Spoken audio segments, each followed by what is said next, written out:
Hi అండి. అందరికీ నమస్కారం అండి. ఈరోజు అష్టమి తిథి శుక్రవారము మూలా నక్షత్రంతో కూడి వచ్చిందండి.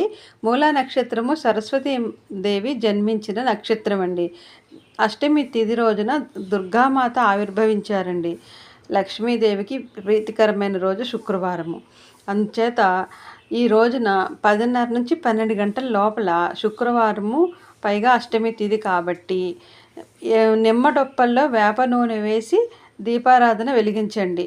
అమ్మవారి గుడికి వెళ్ళి ఏదైనా అమ్మవారి గుడిలో నిమ్మడొప్పల్లో వేప నూనెతో దీపారాధన వెలిగించి అమ్మవారిని ఓం ధూం దుర్గాయై నమః అని 108 సార్లు చదువుకోవచ్చు. అంత టైం లేని వాళ్ళు 21 సార్లైనా మనసులో స్మరించుకొని ఇంటికి వస్తే కొంతవరకు శత్రు నివారణ జరుగుద్ది. అంటే శత్రువుల యొక్క చెడు దృష్టి మన మీద పడకుండా వాళ్ళు వేరేలా ఆలోచించేలాగా అమ్మవారు వాళ్ళకి అలా చేస్తుందనమాట. అందుచేత శత్రువుల యొక్క బాధ నుంచి బయటపడాలంటే ఈరోజు అష్టమి తిథి శుక్రవారము కాబట్టి నేను చెప్పిన ఈ పరిహారం చేసుకోండి, చాలా బాగుంటుంది. ఇంకొకటి, ఇవాళ మూలా నక్షత్రము శుక్రవారంతో కూడి వచ్చింది కదండి. మూలా నక్షత్రము 7:54 వరకు ఉంది. ఈ లోపల స్కూల్కి వెళ్ళే పిల్లలతో కూడా సరస్వతి శ్లోకం చదివించండి.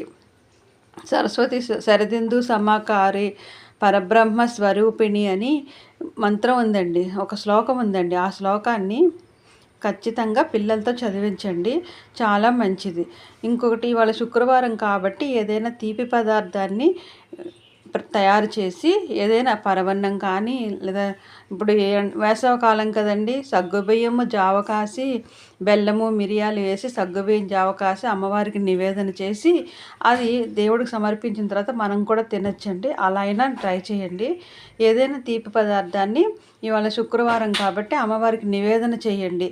నివేదన చేసి కనకధార స్తోత్రం చదువుకోండి. లలితా సహస్రనామ పారాయణం చేసుకునేవాళ్ళు ఖచ్చితంగా ఈరోజు లలితా సహస్రనామ పారాయణం చెయ్యండి. ఇలా శుక్రవారం కాబట్టి ఈరోజు మిస్ అవ్వకుండా అందరూ ఆచరించి అమ్మవారి యొక్క కృపకి పాత్రులు అవ్వండి. నా వీడియో నచ్చితే లైక్ చేయండి. ఈ వీడియో అందరికీ షేర్ చేయడం వల్ల అందరూ తెలుసుకొని ఇలా అమ్మవారిని ప్రార్థించుకుంటారు. దానివల్ల అందరికీ మంచి జరుగుతుంది.